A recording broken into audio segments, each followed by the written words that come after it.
Waktu engkau berkata Yesus Tuhan, berarti dia penguasa tunggal atas hidupmu. Nggak ada lagi yang berkuasa yang lain, nggak ada uang yang berkuasa di situ, nggak ada tahta, harta, dan kan ada lagunya di TikTok, ratatatata, harta dan tahta, jelek ndak papa, katanya gitu. Asal banyak duitnya, kata-kata.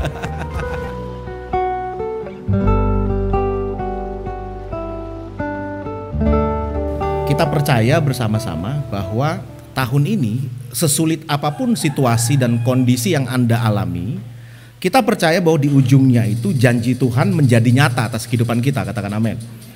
Bahwa ada padang gurun, iya. Bahwa di dalam padang gurun itu ada kering, ada tempat yang tandus mungkin, iya. Bahwa di padang gurun itu ada binatang-binatang yang liar, iya. Betul. Tetapi di padang gurun itu sendiri ada penyertaan Tuhan, katakan amin. Loh iya, tidak ada saudara dalam sejarah bangsa apapun siapapun di dunia yang bagaimana penyertaan Tuhan itu begitu nyata kepada 3 juta orang ini, saudara. Saudara bayangkan, mereka waktu berjalan di malam hari itu ada tiang awan yang ngikuti loh, saudara. Misal kata ini kan kelihatan nih kota Semarang nih. Kota Semarang mungkin 1 juta lah atau hampir 2 juta penduduk kota Semarang ya. Bangsa Israel waktu itu 3 juta saudara, kira-kira 3 juta. Karena dihitung dalam kitab bilangan itu, kan ada beberapa teolog-teolog yang luar biasa di dunia ini. Mereka berkata kira-kira sekitar 3 juta, bahkan ada yang berkata sampai 7 juta orang saudara. Kalau 3 juta orang itu berarti lebih banyak saudara dari penduduk Semarang nih sekarang ini kira-kira gitu ya. Nah saudara bayangkan kita tinggal di Gombel lebih tinggi sedikit daripada mereka. Saudara bisa lihat misalnya ya penyertaan Tuhan dalam bentuk tiang api itu ada api yang menerangi perkemahan umat Israel. Jadi mereka nggak butuh lampu saudara. Itu sudah ada penerang itu. Kalau siang tiang api itu menjadi tiang awan untuk menahan teriknya panas matahari di gurun saudara. Nah saudara dengan ini aja saudara bisa melihat, wow, ini keren banget Tuhan yang bisa dinyatakan dan pernyataan Tuhan dalam bentuk fisikal itu kelihatan saudara. Jadi sebenarnya nggak bisa umat Tuhan berkata pada waktu itu, walah gue di padang gurun. Ya kan gue kan bersungut-sungut kan buktinya mereka. Ada 5 dosa orang Israel di padang gurun itu salah satunya bersungut-sungut saudara. Selain penyembahan berhala, selain percabulan, bersungut-sungut itu masuk di dalam kategori 5 besar dosa orang Israel saudara. Apa yang disungut-sunguti sama mereka sih? Aduh Tuhan gue di padang gurun. Saudara bayangin ada orang kan bersungut-sungut kalau dia alah kok makan nasi sambel, nasi garam lagi. Aduh apaan ini, bersungut-sungut. Tapi ini bersungut-sungutnya sebenarnya kurang ajar saudara. Itu makan daging tiap hari tapi bersungut-sungut kan. Aduh makan hari ini apa? Steak pak. Steak lagi. Gue ganti. Ya udah ganti kalkun. Males gue di rumah. Kenapa?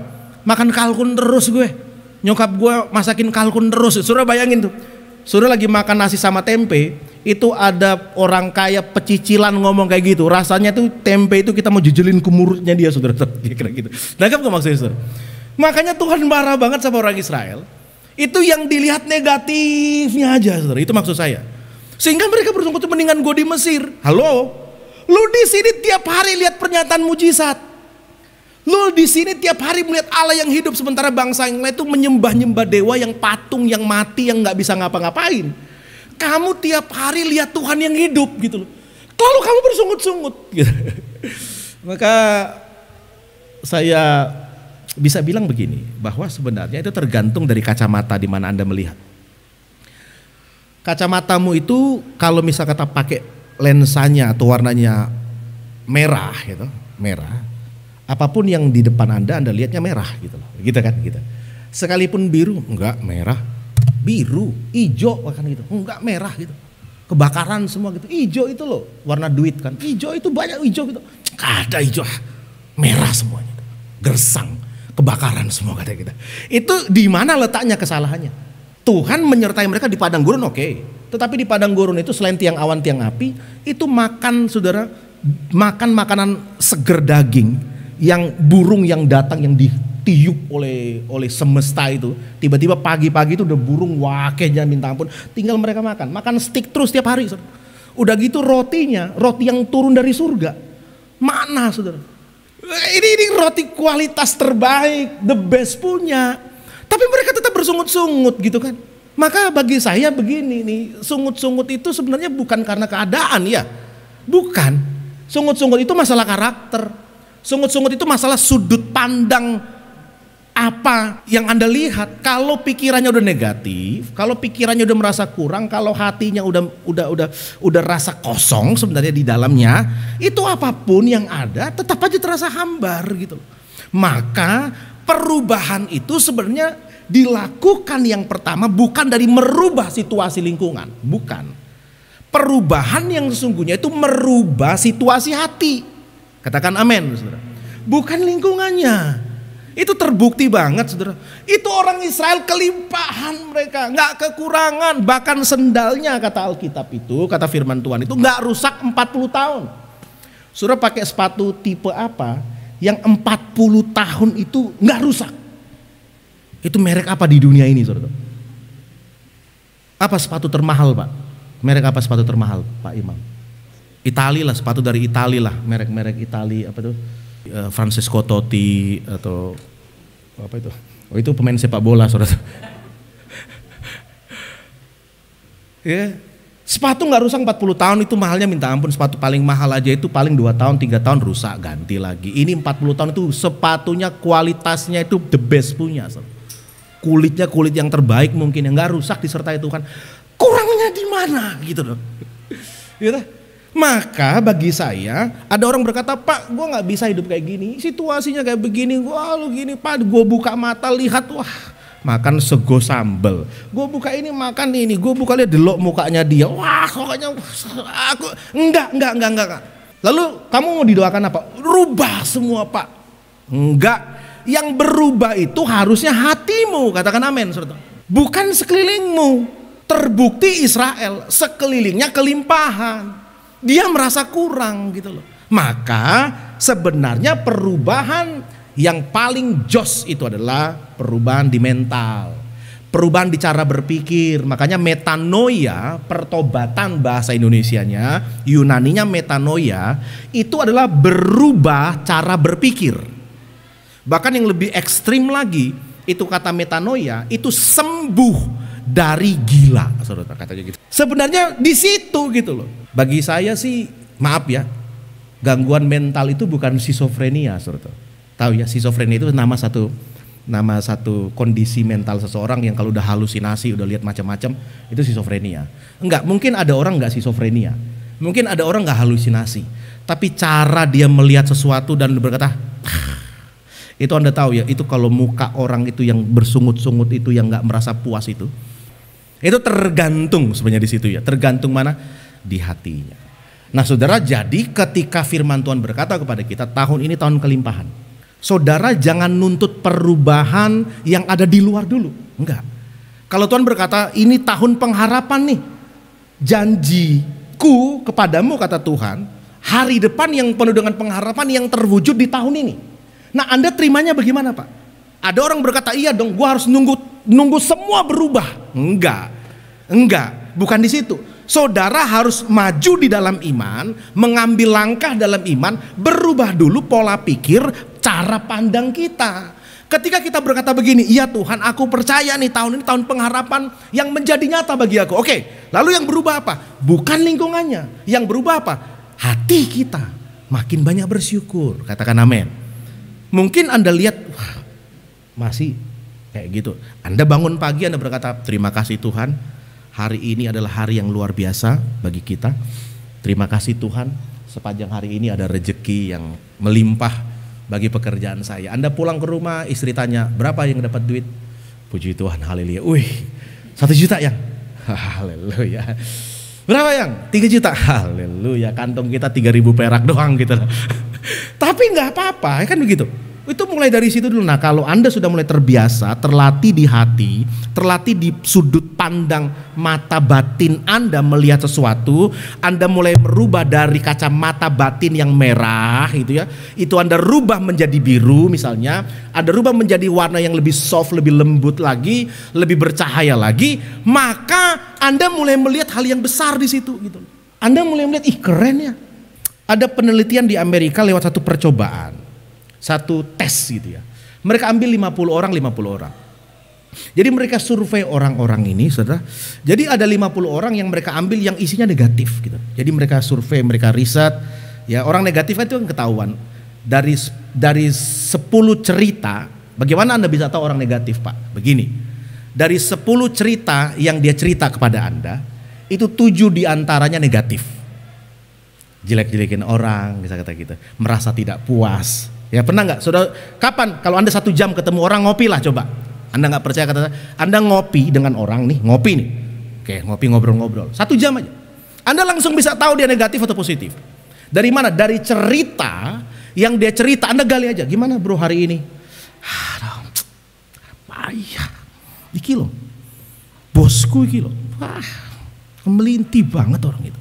Wah, mulai dia cerita satu-satu, dari 10 cerita 7 bahkan 10-10-nya nggak ada yang positif. Anda tahu dia negatif, ya nangkap ya. Anda tahu isinya negatif. Nah, di Amerika itu ada penelitian, diambil 50 orang negatif, diambil 50 orang yang optimis. Tahu ya, orang optimis itu walaupun dia punya masalah, dia nggak pernah cerita masalahnya. Jarang, mungkin paling udah nggak kuat banget baru dia bilang, bro dengerin gue udah nggak kuat, gue cerita. Oke, nggak apa-apa. Tapi biasanya yang diceritakan sama dia hal yang positif. Itu orang positif, semangat, optimis, saudara. Bagaimana bro, usaha lu sekarang? Haleluya, puji Tuhan. Padahal lagi ada masalah gitu loh. Padahal lagi diambang kebangkrutan. Tapi ketika lihat mukanya itu, Pak, tapi kayak munafik. Bukan munafik, itu optimis Pak. Bukan munafik, bukan beda bukan lain itu, lain nggak apple to apple. Kalau kita mau samakan dengan orang yang munafik, enggak, beda. Itu optimis itu beda. Jadi dia coba melihat, membangun daya optimis di hatinya, di pikirannya, di fisiknya, saudara. Bahkan kata si Anthony Robbins, saudara, sebenarnya kita bisa membangun rasa optimis di jiwa. Ada orang bilang, Pak, aku kok nggak bisa optimis, aku kok pesimis terus lihatnya. Gimana? Oh gampang semuanya. Latihannya gampang, rubah fisikmu. Oh caranya gimana Pak? Begini ya. Orang yang susah segala macam, biasanya cara dia duduk, cara dia berjalan udah ketok. Nah, kalau kamu pengen merubah mindset mental, rasa semangatmu, kalau kamu sulit merubah dari dalam, semuanya bisa dari fisiknya dulu. Bagaimana Pak? Kata orang kepada Anthony Robbins, coba buka dadamu gini, angkat tegak kepalamu dan tarik napas kata kita. Terus begini terus lakukan tiap hari, senyum. Maka otomatis beda, so. Coba aja. Anda nggak percaya, Anda duduk di mobil, duduk di kereta, duduk di kantor, duduk begini, tundukkan kepala, senyum, mulut mulai dibengkokin. Beda, langsung tiba-tiba hal yang negatif menghampiri diri Anda. Dan Anda tertekan banget di situ gitu. Tapi itu kata Anthony Robbins ya, itu nanti di topik yang berikutnya. Tapi saya coba mau bangun begini. Dari 50 orang itu diambil orang yang optimis, yang senyum, yang begini segala macam. Oke, lalu saudara dites begini. Mereka disuruh lewat satu gang itu panjang kira-kira 100 meter. Gang, ya gedung dan ada gang, ya gangnya nggak besar. Lalu satu-satu orang berjalan. Nah, sama peneliti ini di tiap berapa meter itu ya biasa jalan biasa, ada tempat sampah, ada pokoknya jalan perkotaan besar lah gitu loh, ada ini. Itu kasih uang. Ada yang $5 di situ, ada yang berapa. Nah, jalanlah mereka satu-satu. Saudara bayangkan, 50 orang yang pesimis, yang negatif dia berjalan. Saudara, saya mau tanya sama Anda nih. Orang kalau susah, kalau dia sedih, itu fisiknya kalau berjalan gimana kira-kira menurut saudara? Hah? Orang kalau susah, lusuh gitu loh, jalannya atau gimana saudara? Begini kan, biasanya kan gini, mikirin nasibnya. Gila. Aneh saudara, 50 orang yang jalan itu paling berapa persen, 2 atau 4 orang itu yang lihat, dia lagi jalan begini, ada uang ya. Itu pun gak antusias, oh uang, oh $5, ya udah. Jalan lagi. Cuma 3 atau 4 orang yang ketemu dari 50 orang. Tapi orang optimis, orang yang bersuka cita, 50 orang. Itu ketika lewat di jalan itu, nah saudara bayangin, sekali lagi saya tanya sama Anda. Kalau orang susah, gaya jalannya kan biasanya nunduk ya, diputusin pacar, itu gitu. Orang yang yang baperan, lagi baper, lagi ada masalah, itu nunduk aja, itu secara fisikal langsung kelihatan, saudara, nunduk gitu, lusuh dan sebagainya. Nah orang yang optimis itu biasanya gaya jalannya juga beda kan. Biasanya dia kalau gembira, dada kebuka kan biasa paling, bukan sombong saudara. Ada juga kalau kebanggaan begini terus nggak bisa lihat ke bawah, itu sombong itu memang itu. Tapi biasanya kan orang optimis, aneh saudara. 50 orang yang berjalan, itu ada sekitar 80% lebih. Yang bisa lihat ada uang, ada duit, ambil. Ada duit, ambil.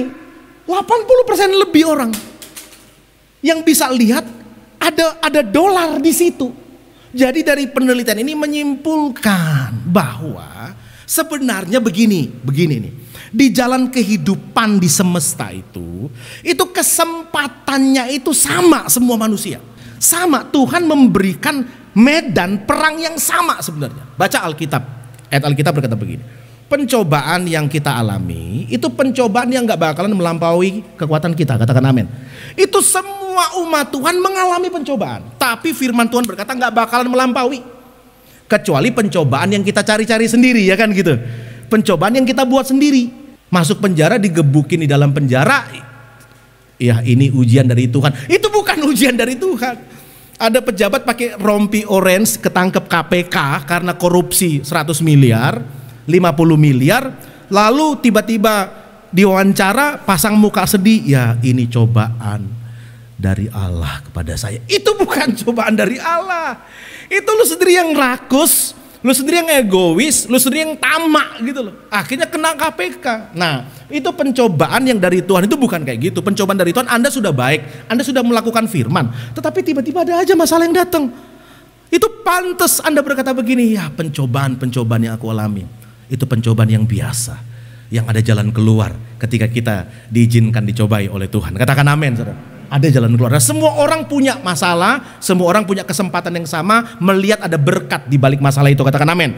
Nah, saudara, ternyata orang-orang yang dalamnya positif, yang dalamnya punya mental yang optimis, yang gak gampang nyerah, orang yang punya jiwa yang besar, saudara, itu sekalipun saudara, itu ketika dia berjalan di dalam lorong panjang 100 meter dalam kehidupannya yang mungkin gelap itu dia pasti lihat ada peluang di sana. Pasti ada peluang. Pasti tiba-tiba aneh, wajahnya melihat ada peluang. Ada peluang. Ada duit. Di balik perjalanannya itu, di tiap-tiap langkah jalan hidupnya itu ada uang, ada duit, ada berkat, ada dolar, ada peluang, ada kesempatan di situ. Tapi orang-orang yang pesimis gitulah, itu nggak akan lihat itu gitu. Jadi masalahnya di mana, Pak? Di perjalanannya atau di jiwanya? Jawab aja. Anda lihat hari-hari ini apa sih sebenarnya? Masalah yang besar, masalah yang berat, nggak ada peluang, nggak ada kesempatan. Salah. Ada semua kesempatan demi kesempatan. Bahkan firman Tuhan kepada kita, ini tahun pengharapan. Bagi Anda juga yang ada di rumah, dengar baik-baik. Mungkin secara kebetulan Anda klik channel ini, lalu tiba-tiba masuk di beranda Anda, lalu Anda nonton nih. Nah, bisa aja Tuhan bicara sama kamu sekarang begini nih, perhatikan. Bahwa bukan di situasinya, tapi di situasi mental dan cara berpikir dan sudut pandang engkau. Itu yang harus dirubah dulu, Pak. Kalau itu nggak berubah, sekalipun engkau berjalan di dalam jalan emas kehidupanmu, inimu itu masih memandangnya dengan kacamata yang warnanya beda. Orang walaupun itu warna kuning emas, Anda nggak lihat itu kuning emas. Anda cuma lihat, kuning tok. Bau lagi kuning ini kata kita. Tapi bagi orang itu emas, bagi Anda kotoran gitu loh, kan aneh gitu loh. Nah, itulah orang Israel. Orang Israel tuh tiap hari lihat mujizat, tiap hari lihat tiang awan, tiang api, tiap hari lihat ada roti yang turun dari surga. Makan itu tiap hari mengalami makan steak, Pak. Makan barbecue mereka. Tapi mereka merasa kurang. Kurangnya di mana? Di hatinya. Jadi kalau orang berkata begini nih, Anda di rumah, Anda yang ada di sini. Datang ke pendeta, Pak. Pendeta doakan saya. Saya mau kasih tahu caranya, Pak. Doakan saya, doakan apa? Bukan doakan usaha sayanya, bukan. Doakan hati sayanya. Nangkap ya saudara? Nangkap ya? Gini, kenapa kadang-kadang kita udah berdoa nih, tapi kita nggak lihat apa-apa? Bukan nggak lihat apa-apa. Sebenarnya ada perubahan, tapi sudut pandang kita masih dengan kacamata berpikir yang lama. Kita nggak lihat perubahan itu kan? Karena sudut pandang mata kita itu masih dengan kacamata yang lama. Karena kita berdoanya begini, misal kata ini saya, ini pekerjaan saya yang saya kerjakan, ini saya. Saya berkata begini, Pak, aduh ini pekerjaan ini banyak hutang, banyak masalah, gini Pak, tolong doakan pekerjaan ini ya Pak ya. Oke, pendeta doakan kan, Tuhan berkati pekerjaan ini dan segala macam dan segala.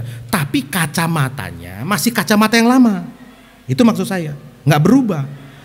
Nah Tuhan bekerja, berubah, Anda bayangkan, cara dia melihat masih dengan cara yang lama, dia nggak akan lihat perubahan di situ gitu loh. Walaupun ada perubahan tapi dia nggak lihat itu. Dasar memang hatinya negatif, perubahan yang terjadi malah dianggap negatif sama dia gitu loh. Nangkep gak maksud saudara? Seperti itu yang terjadi. Maka doa yang paling esensi bagi perubahan yang ada di tanganmu itu adalah doa bukan berubah di tangannya, tapi doa ubah hatinya. Kalau hatinya berubah, di tangan Anda mungkin kecil, di tangan Anda mungkin orang pikir apa sih kamu ngerjain apa? Kecil, nggak dianggap. Tetapi karena hatimu berubah, engkau memandang dengan cara pandang yang besar, engkau memandang dengan jiwa yang besar, engkau memandang dengan konsep berpikirmu yang di dalam yang melimpah itu, maka walaupun Anda mengerjakan kecil, ini akan lambat laun menjadi besar. Katakan amin. Itu Bill Gates, seorang salah satu terkaya di dunia, mungkin 3 besar terkaya di dunia dengan harta 1.000 triliun lebih. Itu duitnya Bill Gates, 1.000 triliun lebih. Itu kalau 1.000 triliun lebih, itu kira-kira saudara, dia bunga deposito bank yang dia dapat itu, kalau dia taruh uangnya 1.000 triliun, itu dia itu mungkin 1 bulan dia sekitar, kalau 1.000 triliun ya, 5 triliun ya. 5 triliun ya bunga deposito yang didapat ya. Yang jago ngitung ya kira-kira gitu ya. 1.000 triliun, 0,5-nya dari 1.000, 5T. Itu 5 triliun ya dibagi 30 hari, saudara tahu? 45 itu dibagi 30 hari ya sekitar berapa miliar dia? 5 triliun ya 150 miliaran per hari uang jajannya, saudara. Itu duitnya Bill Gates. Saudara jajannya satu hari berapa Pak Imam?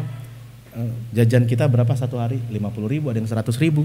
Bill Gates kalau dia bunga depositokan duitnya semuanya, itu dia satu hari itu harus habis di kantongnya dia itu sekitar 150 miliar jajannya sehari.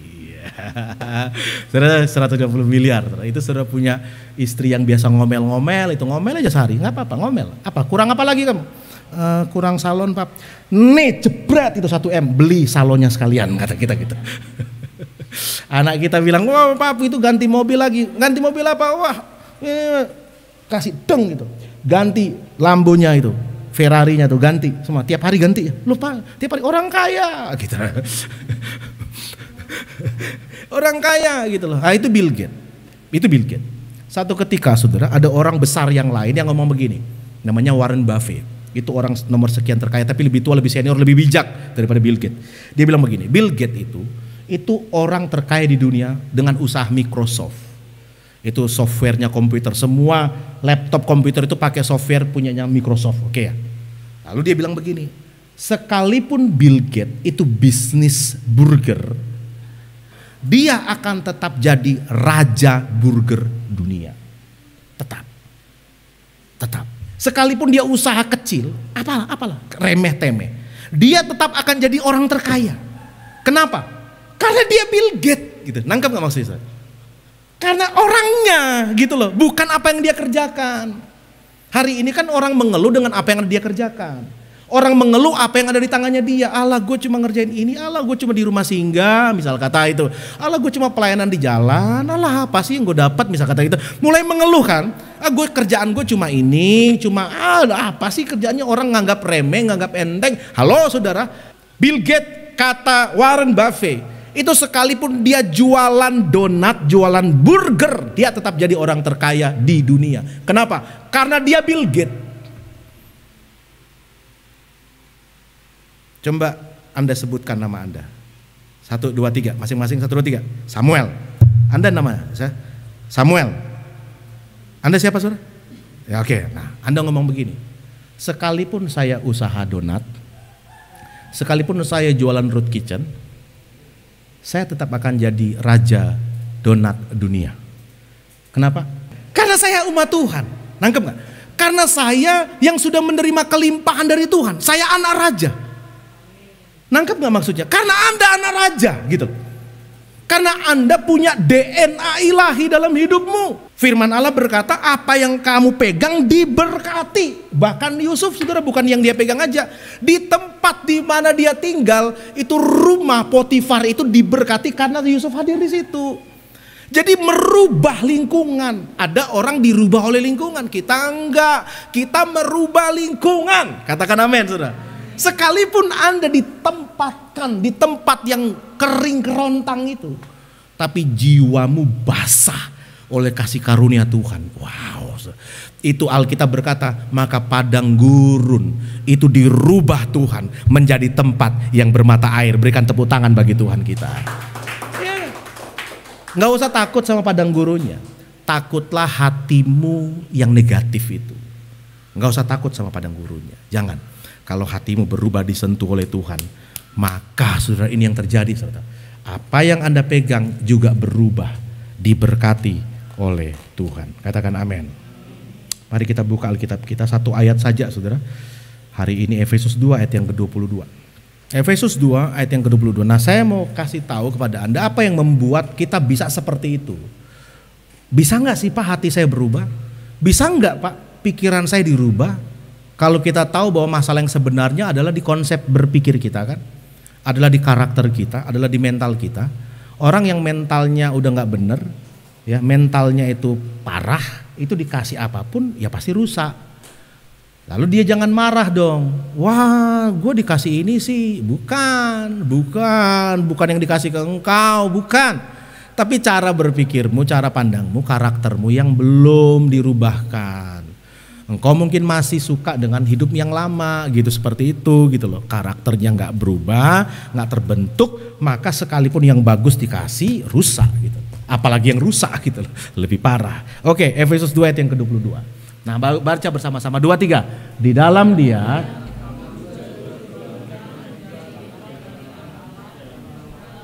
Nah, lihat ya. Ini rahasia besar itu di sini.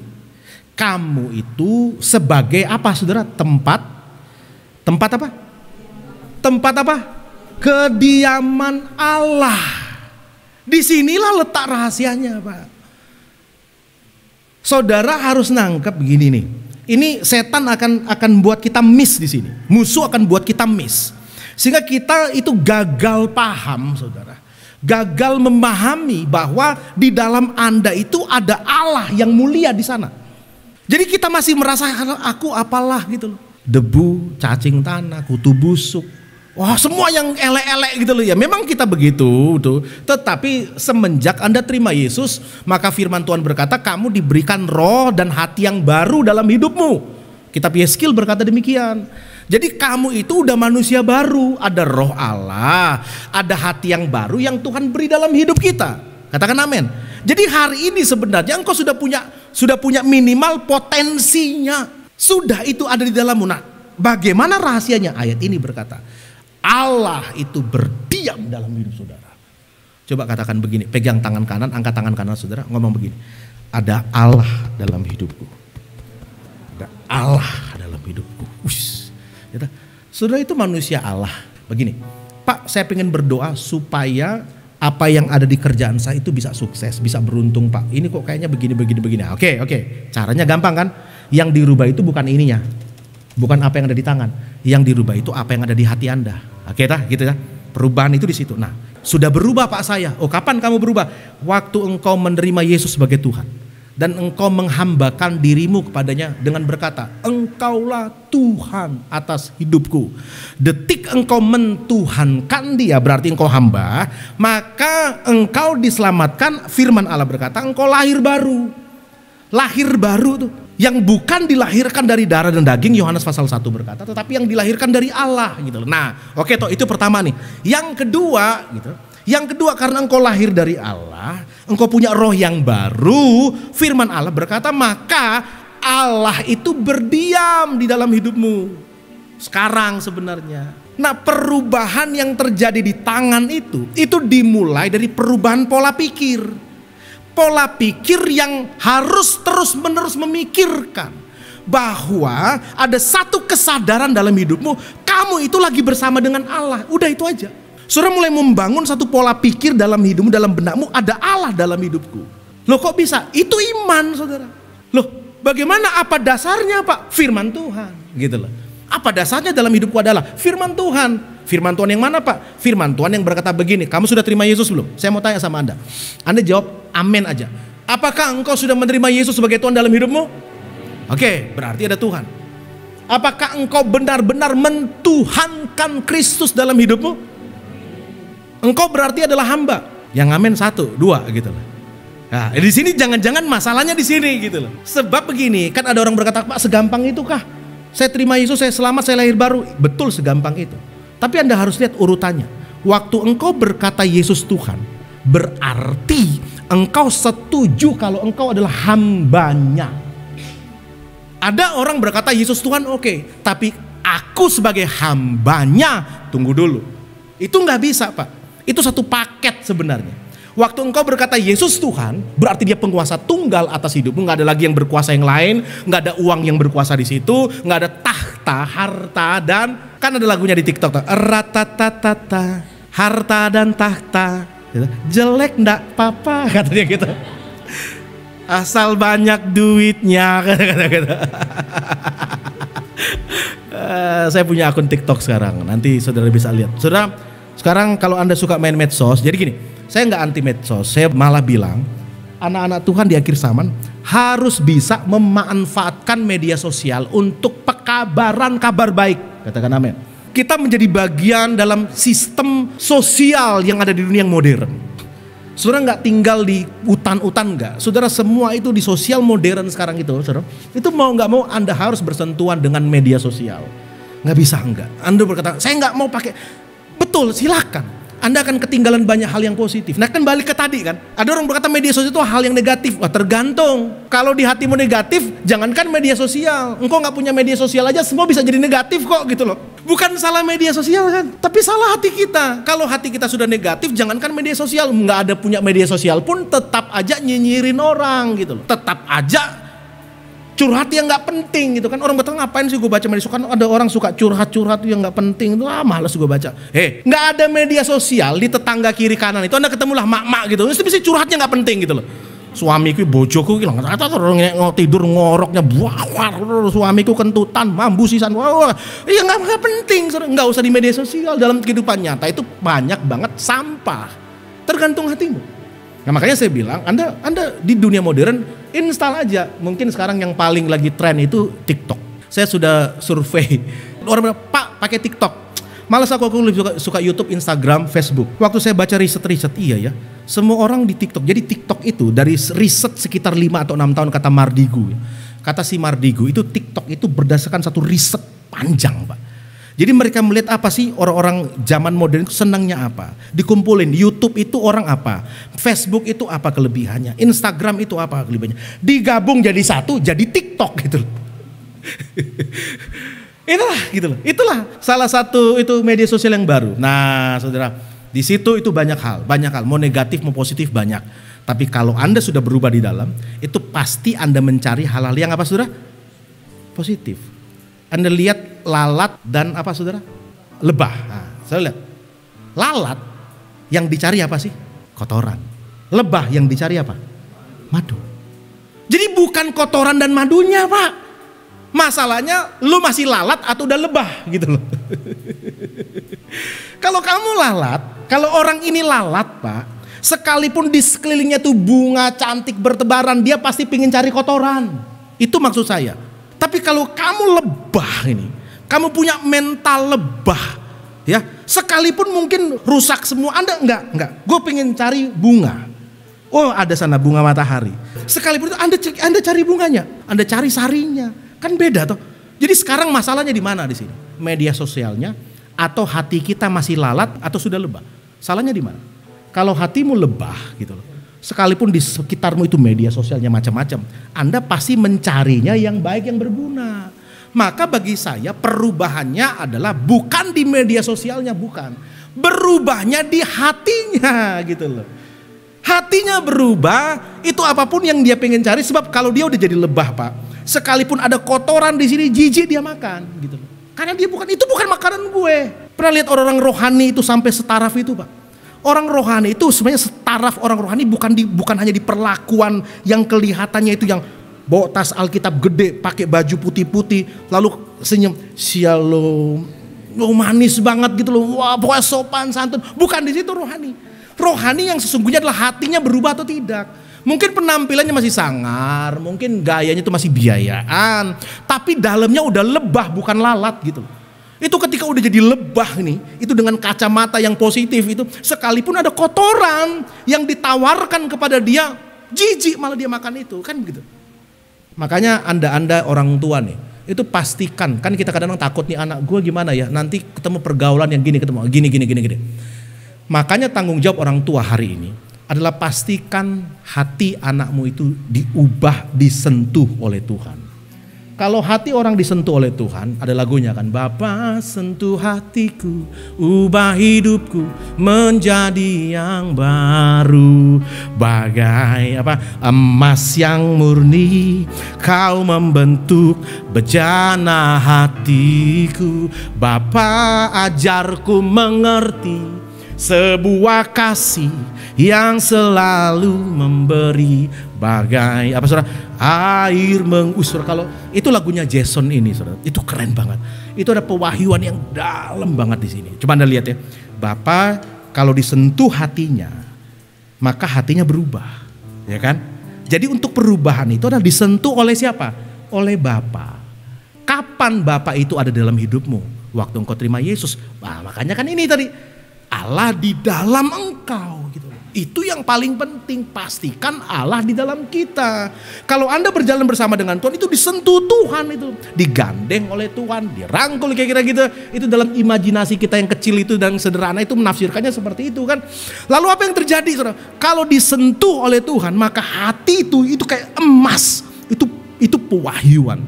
Saya yakin Jason itu dapat pewahyuan. Dia tulis kata-kata yang dalam ini, kayak hati emas. Serta ada legenda Raja Midas di Spanyol tuh.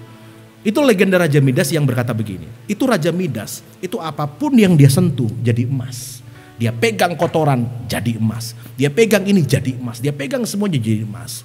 Ada orang itu pegang semuanya jadi kuning tok, bukan emas. Apapun yang dia pegang kotor kabeh gitu loh kira-kira. Yang salah di mana? Yang salah di dianya. Dia Raja Midas atau bukan, dia Bill Gates atau bukan, artinya kembali lagi ke dia kan, ke orangnya ini. Maka Allah itu selalu berurusan bukan dengan lingkungan, bukan dengan apa yang ada di tangan. Selalu Allah berurusan dengan apa yang ada di dalam hati Anda. Jadi hari ini nih, ketika kita berdoa makan perjamuan suci ini, apa sih yang harus dirubah oleh Tuhan? Bukan apa yang ada di tangan, Pak. Tapi kan sulit Pak Samuel, pekerjaan saya lagi drop, usaha saya lagi drop. Saya ingin berdoa agar Tuhan pulihkan usaha saya. Tunggu dulu Pak, minta Tuhan sentuh hatimu dulu. Kalau hatimu berubah, cara pandang saudara berubah. Kalau cara pandang saudara berubah, mungkin Anda berjalan di lorong yang gelap. Yang tadinya Anda nggak lihat apa-apa di situ, waktu hatimu berubah, ternyata di usahamu yang lagi Senin Kemis itu, di pekerjaanmu yang lagi sulit, di keuanganmu yang lagi sulit itu tiba-tiba ternyata di sini tuh, wow, di sini berkatnya. Yang tadinya Anda nggak lihat, itu maksud saya gitu. Yang tadinya kita nggak lihat, ternyata ada di sini, ada di sini, ada di sini. ketika engkau mengizinkan hatimu disentuh oleh Tuhan. Jadi pagi hari ini yuk umat Tuhan ya,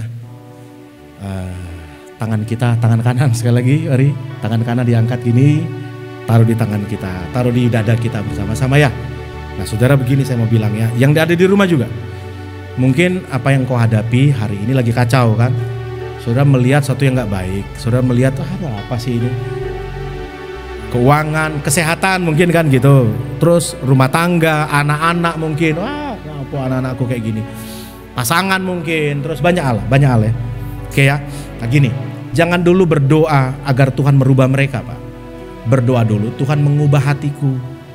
Hatiku berubah, engkau bisa melihat ada hal yang baik di mereka. Saya kasih ilustrasi yang terakhir, tetap tangan di dada. Gini ya, satu ketika ada seorang muda yang wah galau banget. Dia habis mengalami sesuatu yang berat. Dia ketemu seorang guru yang bijaksana banget. Lalu dia dekati gurunya, dia berkata begini, "Guru, aku lagi pahit banget hidupku. Pahit banget. Kok bisa? Tolong dong ubah. Aku gak kuat, gak sanggup menghadapi yang kayak begini lagi." Oke. Lalu sang guru ini ngambil satu cangkir, dikasih kopi sama dia, 5 sendok. Kasih air panas, minum. Anak muda itu minum. Tumpahin. Kenapa? Gak kuat saya minum. Pahit. Oh pahit. Oke pahit ya. Ikut saya. Guru ini membawa anak muda itu ke belakang rumahnya. Ternyata di belakang rumahnya itu ada danau yang jernih, yang besar banget. Di danau di situ. Lalu guru itu ambil bukan hanya 5 sendok kopi. Dia ambil 10 sampai 20 sendok kopi. Dituang di danau yang besar itu. Zet. Lalu gelas yang baru yang bersih diciduk di air situ, lalu dikasih ke anak muda, minum ini. Lalu kasih tahu kepada saya apa yang kamu rasakan. Anak muda itu minum, ih seger katanya gitu. Apa? Seger. Kamu tahu tadi kenapa kamu minum kopi yang pahit? Sekarang dengan bahkan kopi yang lebih banyak lagi, kenapa malah tetap segar? Karena di daya tampung. Kalau daya tampung hatinya kecil, sempit, cupat, itu kasih 5 sendok kopi itu udah terasa pahit hidupnya. Tapi kalau hatimu seluas danau, sekalipun ditetesi kopi berpuluh-puluh sendok, ratus-ratus sendok yang masuk ke dalam hidupmu, engkau gak kerasa pahit. Kenapa?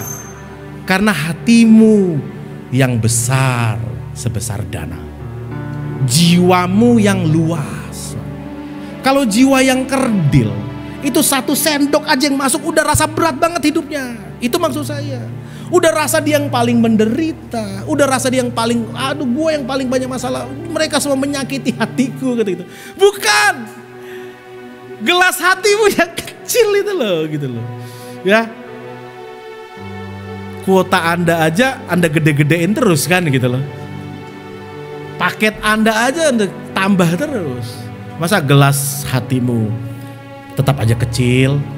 Ayo minta Tuhan. Tuhan, mujizat yang paling besar itu adalah Tuhan mengubah dari gelas, cara berpikir, sikap batin yang cupat itu, yang kerdil itu, dirubah menjadi hati yang besar. Bisa nggak? Bisa. Orang punya hati yang besar. Memang sama. Dia masuk 5 sendok kopi. Tapi kalau gelasnya kecil, udah teriaknya minta ampun. Saudara pernah lihat ada orang tergores kecil, teriaknya gede banget gitu. Pernah? Wah! Kenapa? Ya elah teriakanmu.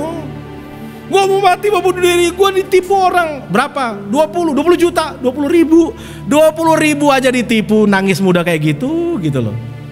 Tapi kalau hatimu besar, 20 juta, 200 juta, bahkan hidupmu sekalian ditipu habis-habisan, saudara. Engkau tetap berkata, terima kasih Tuhan. Ya, nangkap ya saudara. Jadi ini nih, salah satu fungsi gereja itu adalah tempat kediaman Allah. Kalau Allah berdiam dalam gereja hidupmu, itu yang membuat engkau besar hatimu. Jadi gampang. Orang yang gampang memaafkan itu berarti ada Allah kan gitu ya. Orang yang gampang menerima kenyataan, menerima keadaan dengan bersyukur, berarti ada Allah dalam dia. Gampang aja gitu. Orang sekalipun dia beragama, dia pakai jubah agama, dia ngomongnya agama, dia ngomongnya Tuhan-Tuhan terus, tapi kalau dia gampang tersinggungan, kalau dia gampang baperan, kalau dia gampang merasa dia yang paling terhina, paling menderita sendirian, berarti nggak ada Tuhan. Simple, so simple itu kekristenan.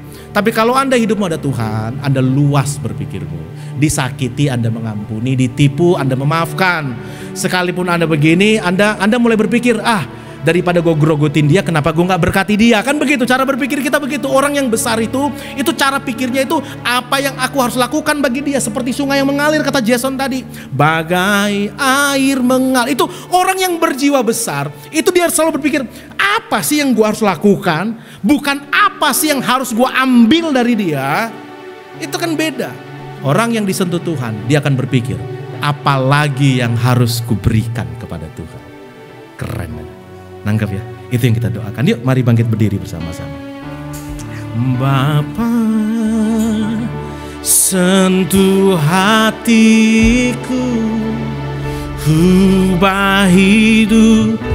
Pak Imam bisa maju ke depan untuk pelayanan perjamuan suci. Baru Dedi juga.